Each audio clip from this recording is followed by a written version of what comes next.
Hi everyone, welcome to a new episode of Don't Let It Stew. It is the weekend. It is the weekend before St. Patrick's Day. I have some green on today. I have Keith Carlisle here with me. Hi Keith, comedian, special person that is like really funny at like recapping like reality TV shows. Go on his TikTok and I don't understand why your TikToks are not doing better. I like saw something like it's really fucking annoying me though because I think you're so funny. And I think your commentary is really, really funny. I don't know. We need to do something. You know what? I'm going to start reposting all your shit. It's just like, it's so hard though. Like TikTok is so fucking hard. I will say that. It is to hit anything. And you know what? It's funny because I went a long time not doing much on Instagram because I was like, ugh, what's the point? All my shit on Instagram lately is popping the fuck off. That's great. And TikTok, it's like 7 views. And I'm like, no, great. It's like literally, I'm fucking at like 300, 200, 300, 200. Now, the soda bread I just posted, the Irish bread or whatever that's popping off now. It's at 10K so far. But that is like an anomaly. Like I haven't hit that in a fucking long time. And that's 10,000. Like, let's calm down. Like, you know what I mean? It's like, it's not like hundreds of thousands, but it's so funny that Irish bread is kind of popping off on Instagram now, and I'm getting a shit ton of followers are flying in hundreds. Amazing. So I'm letting that just flow for right now. I'm not posting anything for a few days, just because I haven't had a little hit now in a while. So we'll see what happens. But it's crazy. No, I mean that in the nicest way possible because I think you are really funny. And it's like, I look at the views. I'm like, okay, that was a really funny view. And there's like fucking 5 likes. I'm like, what the fuck? I know. I get annoyed for you. It goes in flows. It goes in ebbs and flows. And TikTok is kind of strange now. I think people are taking a little bit of a step back, and it's just an odd app. It doesn't get nearly as much engagement as like an Instagram, but Instagram now I heard, and this I think will help you because of the things how you post. They want more of that as opposed to like just the standard kind of like voiceover cooking videos and stuff like. So I kind of need to like switch up my shit too. I feel like, or maybe talk more about my life, like my day-to-day stuff. They want to hear stories and me like chatting in my car, like, oh my god, this happened to me today. Like, does this happen to you too? Like, they want that kind of stuff, like TikTok. Yeah. Well, you know what is really doing well now, and I see a lot of creators using, is edits. So you could even do like you're cooking in one thing and then you just talking to us and being like, oh, so my car is a mess or whatever. The drama. I had a call with Instagram probably 6 months ago, and they told me this, and she took me through the whole edits app. I'm like, bitch, I'm not using edits. I have Splice. That's what I use. She's like, no. She's like, I'm telling you, start figuring out edits and start editing all your videos in edits because we're pushing that out more. And she's like, even better if you can, shoot everything in edits. That's what I told her. It's like, it actually is a solid app. You can't get the cinematic like video quality on that though. It's just basic. You can't. So and it's actually very good. Like when you shoot in it, it's actually very easy. And then when you're done shooting, all the clips are in a row, and then you just like, you know, it's great. I should actually just do it more, but that's all I have to say about that. New Jersey Housewives, rumors are swirling. Teresa, Melissa, Dolores, and 3 newbies.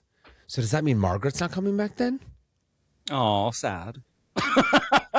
Yeah, I like that. I mean, I think that those ladies certainly carry, but boy knows that they're a little finicky with new people. So I think that might be a dynamic that works. But we need something.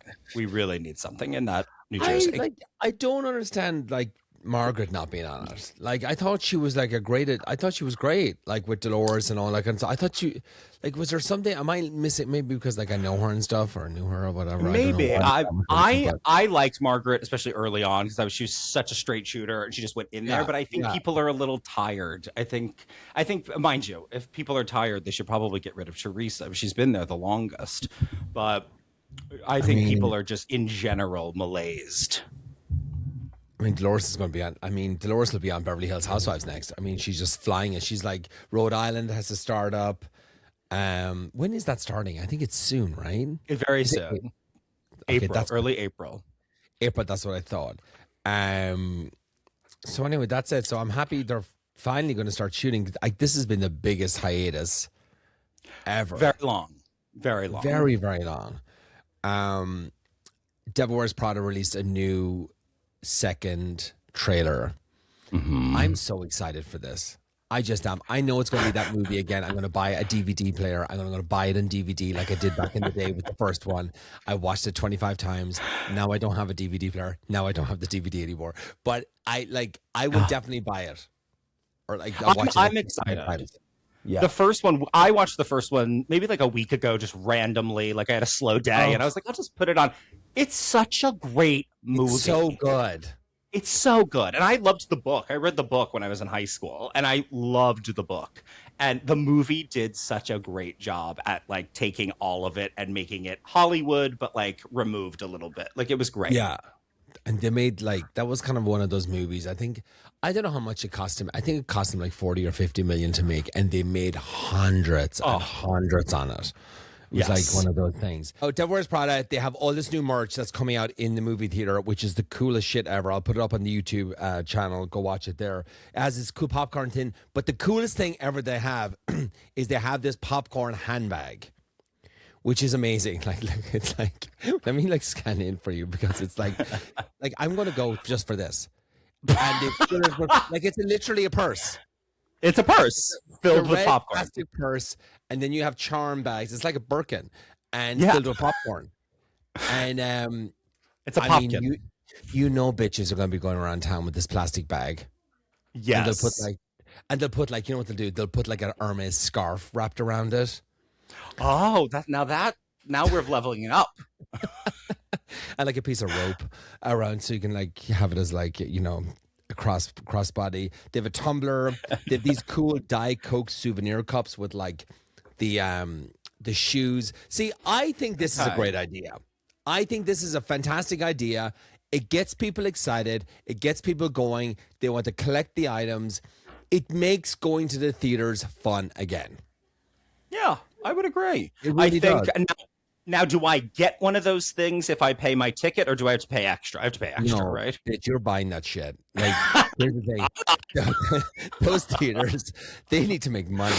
After the pandemic, you know, that fucked everything up in the movie theaters. Speaking of, we are 6 years ago today since COVID-19 was declared a global pandemic. Happy 6 years, everyone. Because it was around St. Patrick's Day. It was literally the day before St. Patrick's Day. I remember it because we were all out on the Sunday in West Hollywood, and all of a sudden, and it was kind of like hushed. It was kind of like going around like, is stuff going to be closed down tomorrow? Are we going into a global pandemic? It was kind of like yes and no, and it was kind of like probably 70% it was going to be a yes, you know?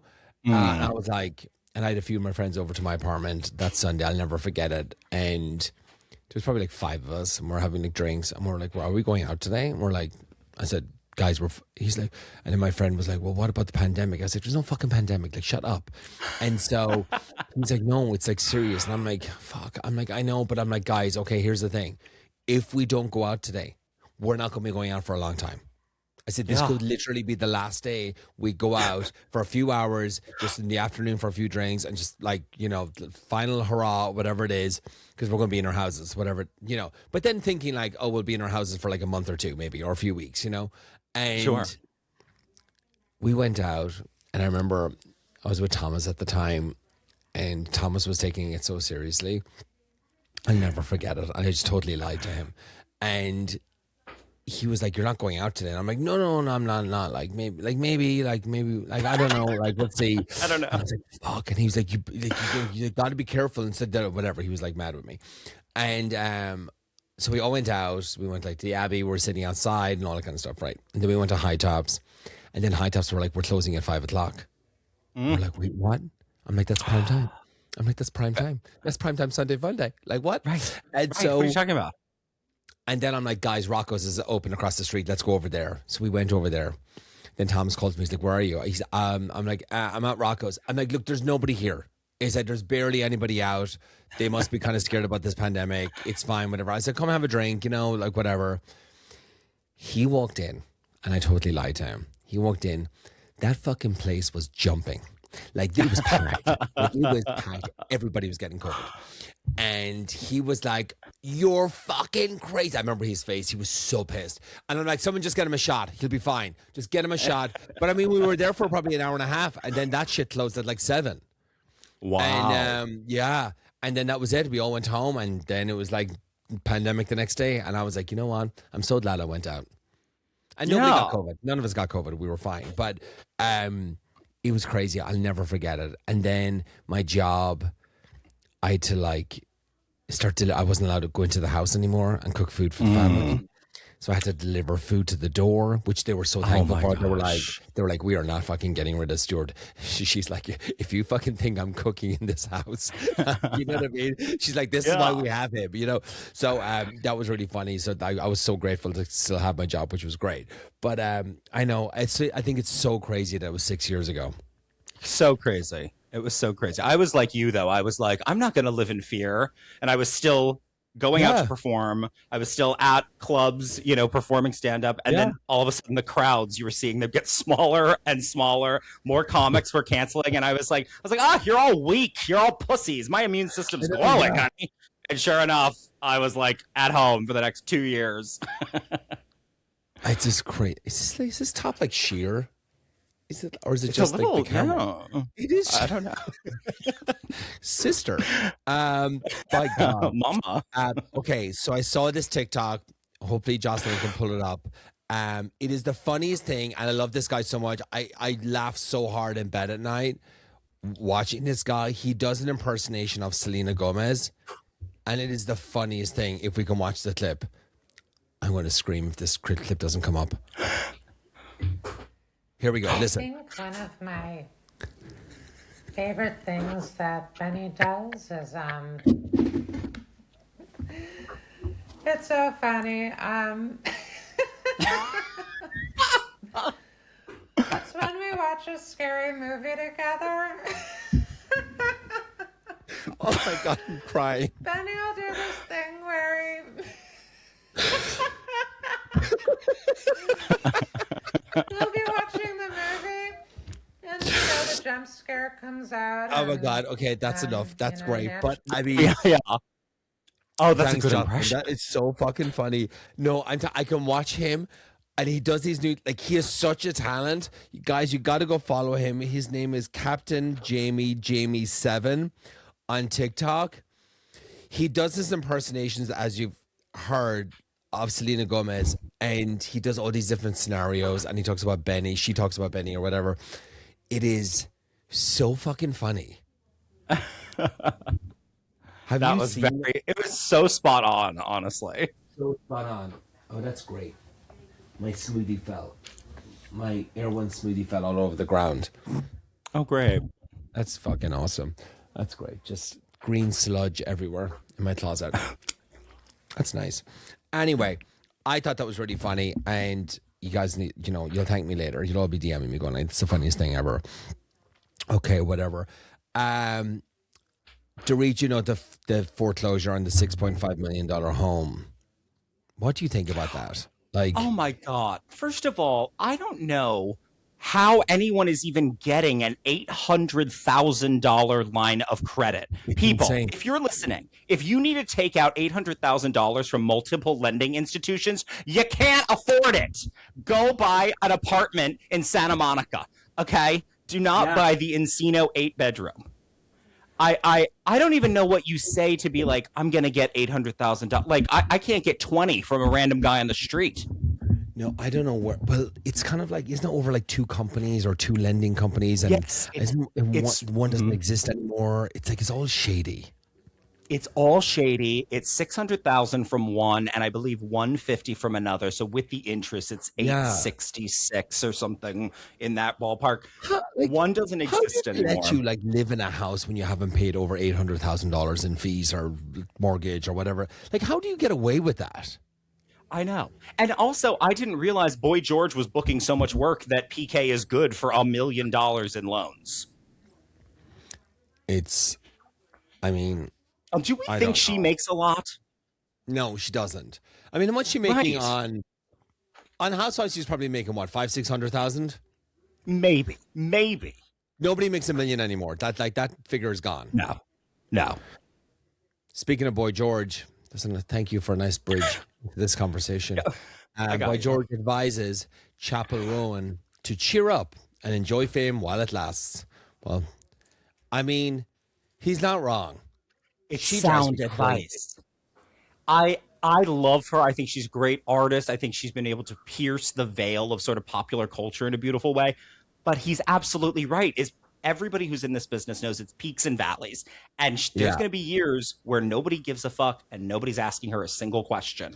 Yeah. And you have to be able to enjoy it while you're up and not, if you're saying no while you're up, it's people are going to remember that. It's crazy. It's just crazy. Should be going back to the parks on the keyboard again, you know? And people are just not, everybody's like, shut up, leave the paparazzi alone. Like, they're not bothering you. They're sitting there on the fucking street, taking a few photographs of you, getting out of the car. If you don't want to be seen, you can go out the back entrance. There's lots of ways to do it. If Taylor Swift can go vanish for a year, so could you. Yes, absolutely. I wouldn't be mad about it. So it's like, I don't know. She just drives me crazy. She just is not well. I think everything happened to her so quickly that she has no clue of the inner workings. That it's like, no, there's a celebrity backdoor at Craig's, babe. She must have known it was going to be like this, though. Like, you know, when you get there and the fame of that album that she brought out, it was so big, and it did happen very fast. But that's kind of how it happens. Like she was at it for years, but then when it hits, it hits. It hits. Yeah. Yeah. Lady Gaga was the same way. She was playing in clubs all over New York, club after club after club after club, and then it hit, and then it was like, but then she loved the fame. She was all about the fame. She was like the fame game. It was amazing. It's a double-edged sword reward for hard work and artistry. Yeah. And if you got to take it, you have to take that part of it if you want it. Here's the thing. All these people are like, oh, no, get away from me. It's like, no, you fucking love your photograph being taken. Shut up. Don't look at me. Who doesn't? And if you fucking absolutely hate that, then you're not going to be a singer. You're not going to be an actor. You're not going to be, if you absolutely despise that shit, that is not like this, the career path for you. No, it comes with the territory. Oh no! Stop taking my photograph. Chick. Like, shut up. Like, whatever. Okay, Beverly Hills. They arrived to the villa in Italy. You know, this is Dorit's moment.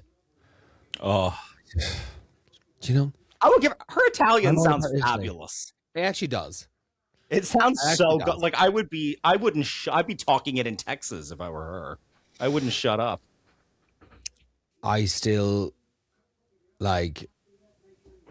pisses me off. And it's like, why? It's just the fakeness of it. Like, oh, do you have a fan for me? Like, I like the noise of a fan. Like, they say these things on camera just to kind of get a reaction. Or then you have like Jennifer Tilly in the elevator, like just slamming the wall, like to press a button. It's like, no one does that. Like you use your finger and you go like this. She's like, you're not handicapped. It's like, do you know what I mean? It's just like, you just know it's like put on for the cameras. Like, it's too much. You're doing too much. I don't know that I feel that way. I think of all of these chicks, they fool, to those the two. That they fool. Okay, listen now. Hold up, sister. I think of all people, Kathy Hilton lived in a fucking hotel for 25 years. And then it's like they're so out of touch. Mind you, Jennifer Tilly's also an actress, Oscar nominated, don't we forget it. And so she's definitely like playing a little bit. Like she enjoys, I think she's having a fun. All the rest of them are so. Yeah. No, and then it got on to Dorit, and then, you know, Rachel calls her on the phone, whatever. Like she's like, hey, we meet downstairs. Like, are you ready? And she's like, oh yeah, I'm just like throwing on something, and then I'll be right down, or whatever she says. Bitch's hair is not done. Her makeup's not done. She's searching through a suitcase. Like these people like that drive me insane. Me too. You're a good hour and a half from being ready. Yeah. No. You know, there's nothing more disrespectful than making people wait. And if I have plans to meet somebody for lunch and they're 20 minutes late, I leave. I will not. I have other things to do today too. it's such a trigger for me. Like, and I'm getting stressed out watching that, you know. And like Rachel Zoe is like probably the biggest person, like that probably should take the longest with like all her outfits and her dolces and her like, you know, her hair, her accessories and stuff. Like, but she has it together. She knows like how to throw it together probably in 10, 15 minutes, I'd say. And and I just don't understand like how production puts up with it.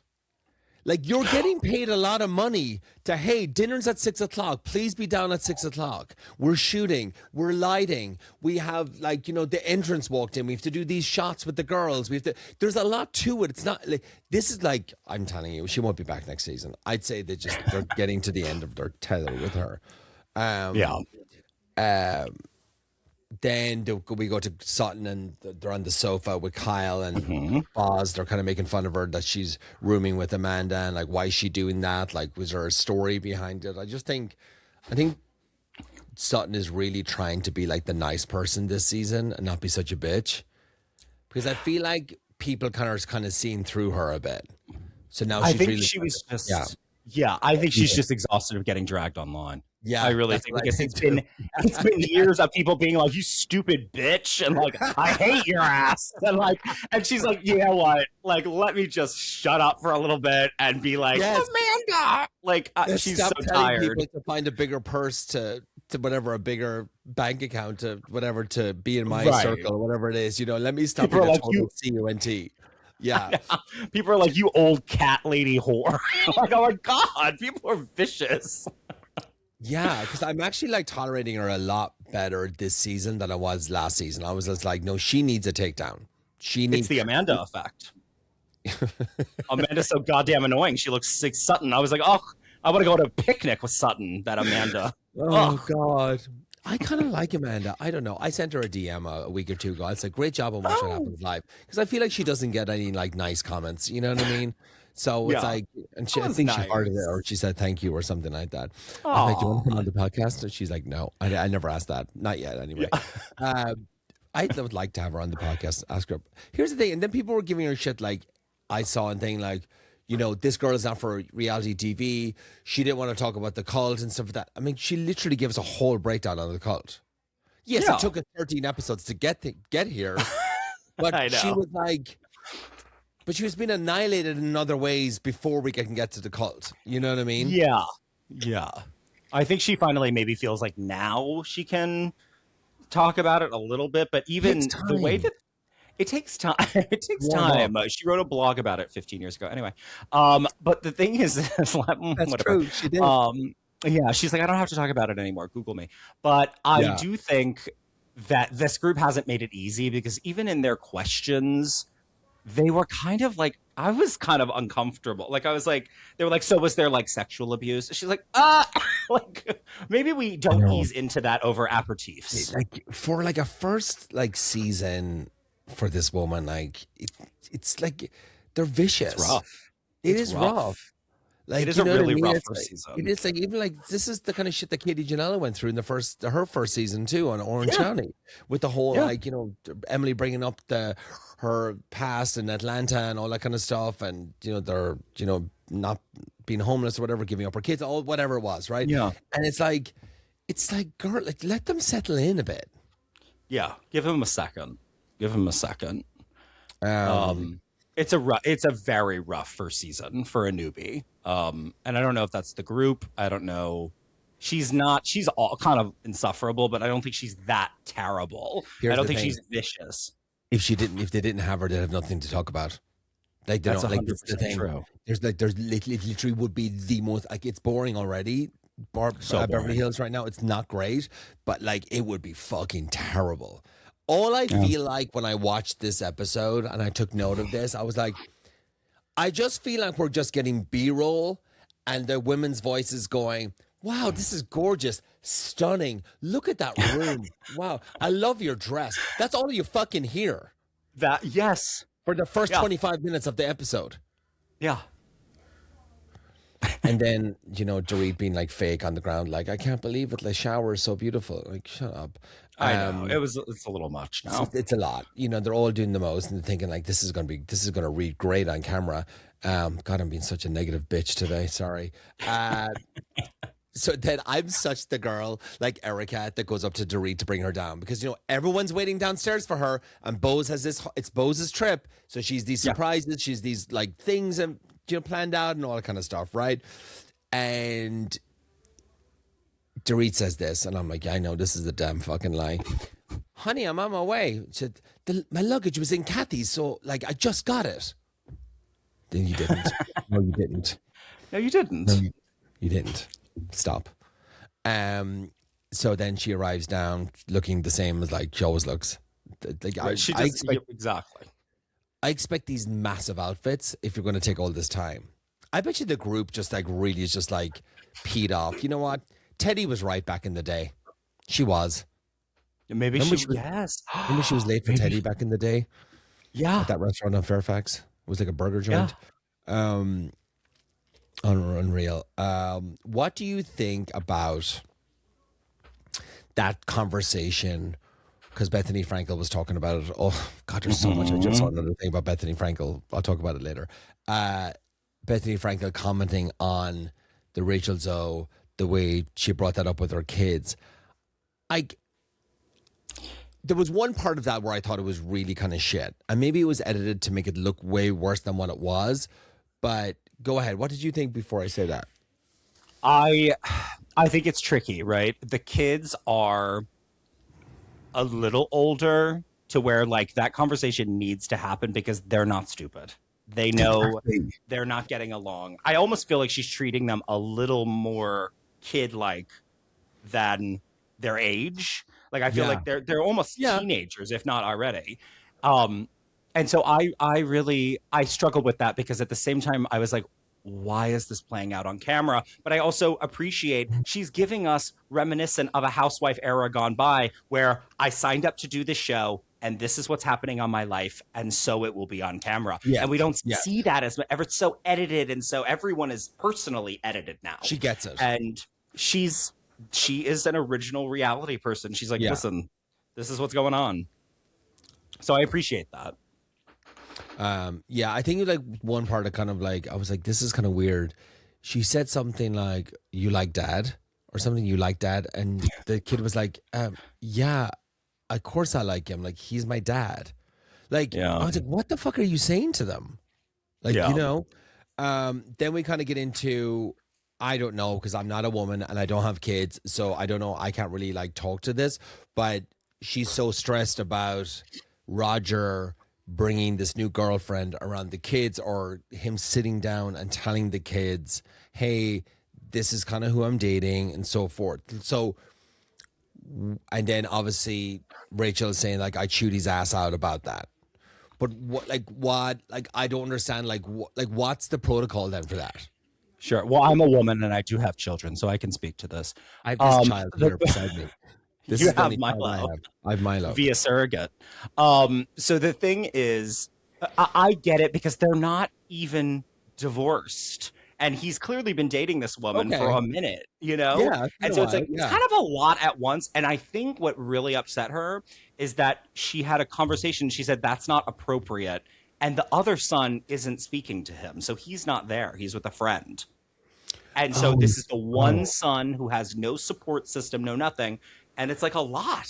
It's a lot for this kid. Okay. I thought the other kid was just sleeping at a friend's house. It was because he didn't want to hang out with the dad.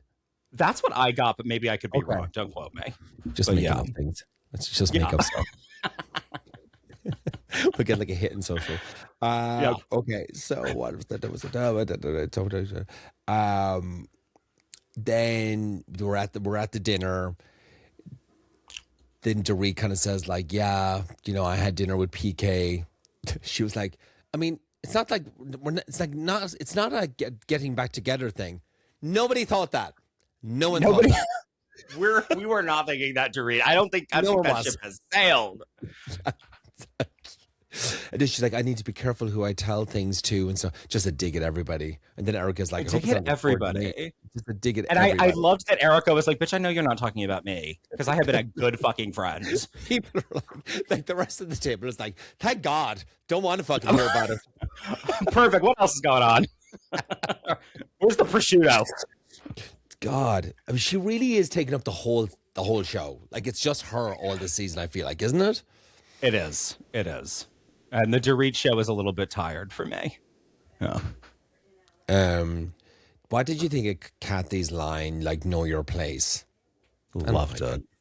Why don't you like it? No, it's just like, it's very, like, and I think this whole, and Amanda had a good point. She had this opinion that everybody has the same opinion at that table, but she's getting annihilated for it. Come on. They all said, like, hey, Dorit, kind of shut your mouth about PK or else you're going to get in trouble in court. Or you could. Sure. And yes, Kyle had that conversation with Amanda, and Amanda gave her 2 cents on it. Like, yeah, like I've come some experience in this, or whatever she said her experience was. But it's such a harmless thing. And Dorit's turning it into like, you guys are saying all this shit behind my back. And then Kathy's like, know your place. And I'm like, Kathy, shut up. This is the most basic, dumb conversation ever. And you're saying to her, like, know your place. The whole reason why we're on Housewives is to get to fucking know each other. Right. And to state our opinions that might not be appropriate at the right time. Yeah, and exactly. And Kathy does the same thing too. I thought, well, Kathy, yes. I don't know. I enjoyed that in that moment because, like, I have a thing kind of with Amanda. I'm warming to her a little bit as she opens up. She's just hard to warm to. She hasn't given me anything except I'm a successful businesswoman who emasculates my husband because he's, doesn't make any money. That's cringe to me. It's like, hard. she needs to stop doing that. Like, I agree. Like, there's some moments where I'm like, Amanda, come on, you're nearly there. Like, you're almost like over the hurdle. Like, you can get there. You got to stop with the money thing, or you got to stop like, I got a book deal out of it, so I'm happy. Like, it's obnoxious. Like, things like that sound obnoxious. It is obnoxious. But I liked what Kathy said because we don't really hear Kathy talk that much about, like, we don't hear her say much about something like that. Like, she doesn't ever assert her dominance in that moment. And I thought it was just so funny that they were all fucking shut. They couldn't say it. They were like, like they had nothing to say. Yeah, they're all terrified. But I like Amanda spoke back. Yeah. I like that she said something back. Yeah, she said something, but Kathy. We always heard the term the grand dame, or who's the leader of the group, or who's the queen bee of the group. Yeah. The truth of the matter is that it's Kathy Hilton, but she doesn't care to be. She's like she's an authentic leader. No. Here's the thing: she does care to be, and she likes that they're all scared of her. She does. Okay. Remember Erica challenged her that time at the reunion and stuff like that. And remember, she was there to like shoot down Erica with that, like, oh, are your furs even real? Like, where did you get those? Did you pay for those? Like, do you remember that? I thought that was like, I was like, you're mean. You're fucking mean. I'll never forget that, watching that. I was like, wow. I said, you can got her. Yeah. And like, Rena went up against her too. Yeah. And that's probably why Rena won't be back on the show. Like, I know she's a big reason for that, I would think. Yeah. And that was it. And then we kind of that was the dinner, really. She talked about the cult, which wasn't really that exciting, to be honest. No, I was hoping for something Scientology. I was hoping for like deeper. I mean, it sounded like me as an altar boy, as a kid in Catholic church. It kind of sounded like Catholicism. One morning I didn't go. Right. Yeah. I drove away. I also thought it was funny. She was like, well, I called the deacon or whatever, and told him what he was doing, and then apparently he made a call and it stopped. I was like, oh, how lovely. I was like, and I think Tilly goes, well, that was easy. Right. Yeah. I just stopped, and I was like, oh, okay. Yeah. It was, it did sound like she was isolated, but in typical Amanda fashion, I think it was a little bit over exasperated. I'm glad she's out. I'm glad she's free. I'm looking forward to the new book. I'm not going to buy it, but yeah. She's like, well, I've proven I can write a book. And then that was a good line. I love that. That was funny. And then I love that she called, like, who knew it would be like batshit Dorit to give me the idea or something. That was really funny. That was shade. It was great. then it kind of just, it ends then with them like basically in the closet or like with Rachel and talking about like the girlfriend and the kids and all that kind of stuff. And then Rachel finishes off with like, well, if I smoke cigarettes, now would be the time. I'm like, don't you still smoke? Listen to that voice. Listen to that voice. And Dorit's got some. She'll let you have one. She used to smoke all the time, didn't she? Yeah. Yeah. I thought it was interesting in the preview for the next episode. There is another recycled line from Kyle Richards. Did you catch that? No. She goes, you know who doesn't lie? The cameras. And I was like, ah! Like, we've been here before. No, I'm stuck in this rhythm. I can't get out. Something needs to happen. I swear to God. Oh God. Oh. Housewives. Anyway, that's it. Yes, the recycling. But anyway, I am off to shoot some. I have to leave now because I have to. I'm shooting some fun. I don't know. This will be fun. I don't know when we're going to post it. It'll probably like a week or two or whatever when we edit it. But I'm going down to Culver City. I'm meeting a congresswoman from my district, and we're doing a cooking class together. And we're going to talk about food and grocery prices. amazing. And I think that's fun. I think that's fun. That's so fun. Yeah. And I think she's really funny. She's on like the House Judicial Committee and I'm gonna have a fun conversation with her. So that's what I'm doing right now. So tell everybody where they can find you and all that stuff. You can see me perform every week in New York City. And you can also find me on Instagram at Keith Carlisle and TikTok at Keith Carlisle _. Please follow him. Please start reposting his shit. Like we need to get him like more fucking people on fucking TikTok. I know he's shadow banned or something. You must have said something. It doesn't make any sense because your videos are really funny. Thank you. Keith, thank you so much. And I'll talk to you soon. All right. Bye, everyone. Come to Ireland with me. Go to my Instagram and like look, we're going to Ireland in September. There's like 5 or 6 spots left. I'll send you a good discount code if you hit me up. You're going to be going to Ireland with an Irishman. So hit me up. Bye, everyone.